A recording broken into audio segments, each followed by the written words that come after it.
Welcome guys. This is the show where we discuss about social issues and personal problems and try to provide straight up solutions on how to tackle them. This is my first video, and in light of recent events, we're going to talk about one of the most underrated issues in humans, depression. Now this video will be categorized into three parts: the what, the how, and the why of depression, and ultimately the solution. If you like my work, please consider clicking the subscribe button and the bell icon below to get notified of all future videos. Also, if you have any particular issue in mind, any particular social issue, just mention in the comment section below and I'll get right on it. So, without any further ado, let's begin. As I said, depression is underrated. Why is it underrated?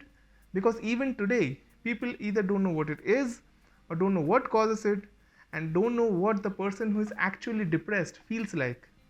And because they don't understand it, they don't consider it necessary to visit a therapist or take any kind of medical help. Quick fact check for them.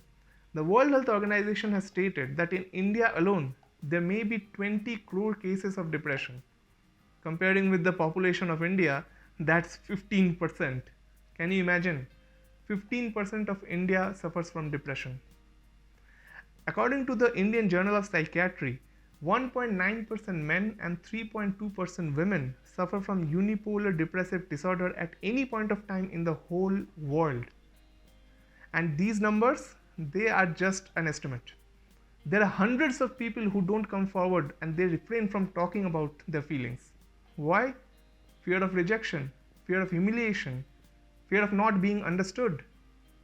And the Facebook posts that we put up, that if you're depressed, come talk to me, I'm this, my number is this, and I'm always there to listen to you, they don't work. They are bullshit.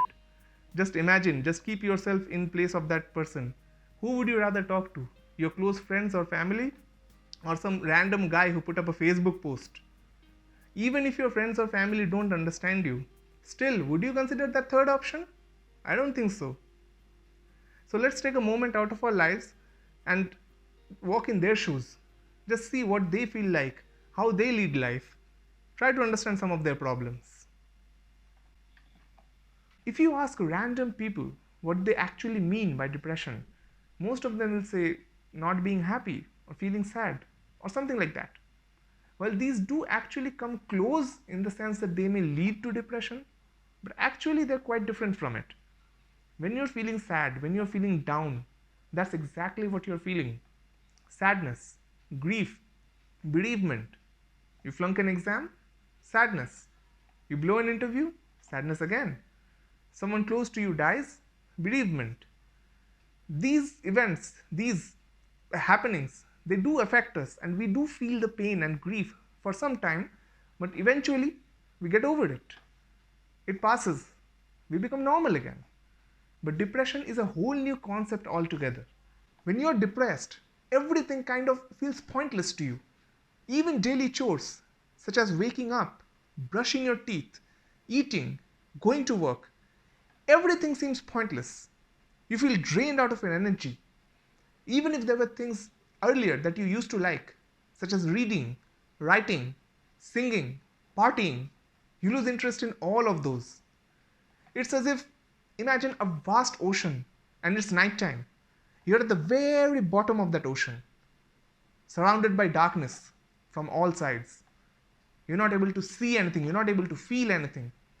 The darkness is consuming you from all angles.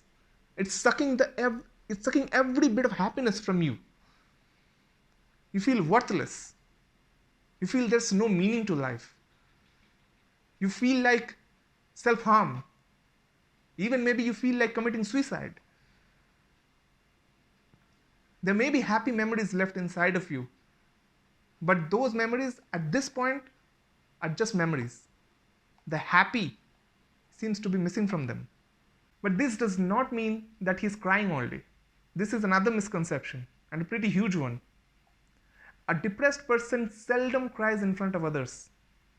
It might be that he has all the means necessary to lead a happy life. He might be rich, he might be famous, he might have a huge fan base. But all these things, they don't necessarily guarantee a happy life. So what does he do? Let's assume here that he lives alone. Before going to work, before stepping out of his house, he puts on a mask. It's like an alternate personality takes over him. You'll see him talking to other people, you'll see him laughing, you'll see him enjoying himself. But that's not true. Those are all illusions that he wants you to see, that he presents to the outer world to see, to hide his inner self, to hide what exactly he's going through. When does this mask comes off? When at the end of the day, he returns home, he opens his door, he goes inside and he closes the door behind him. That's the point when the darkness returns, when the gloom returns, when he's back to his original self. And this phase shift fools nearly everyone he meets throughout the day.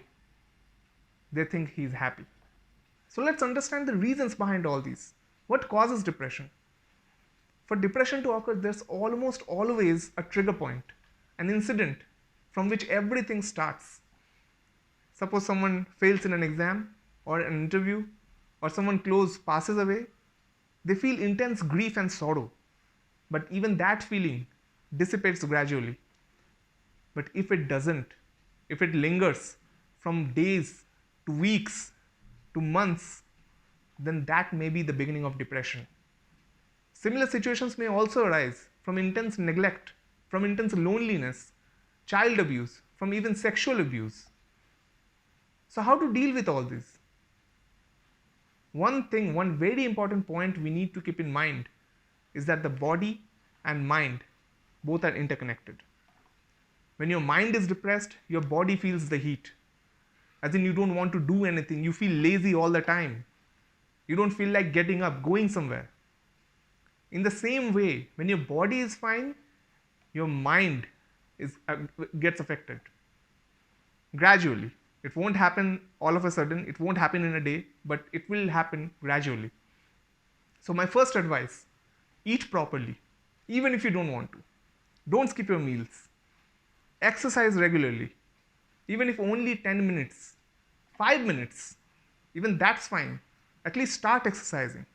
Force yourself to do it. I know you won't feel like it, but force yourself. Trust me, a little bit of exercise, if you maintain it daily, if you do it regularly, it goes a long way in boosting your morale and self-confidence. It improves your mood, it improves your physiology. You feel better from within. Your energy comes back. Second, talk to someone, anyone.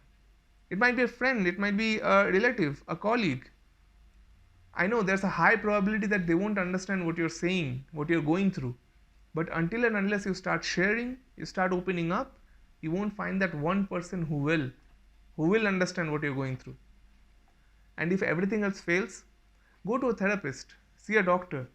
This taboo in our society about mental health problems, especially where people directly compare it with craziness, with madness, it discourages people to go to psychiatrists. But this should not be the case. Listen to me, you don't need anyone's authorization. You don't need anyone's validation or judgment. What you need is attention.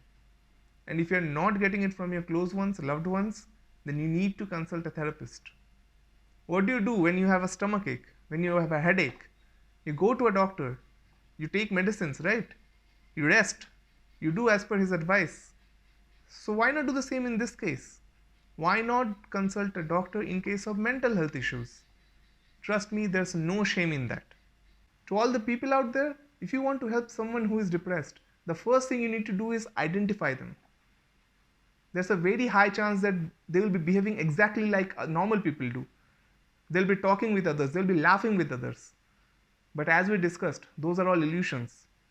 If you observe their body language, if you observe their habits, their actions, you can identify them.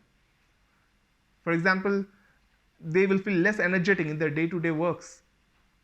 They will not feel any interest in anything. They'll suddenly take up smoking or drinking or even drugs.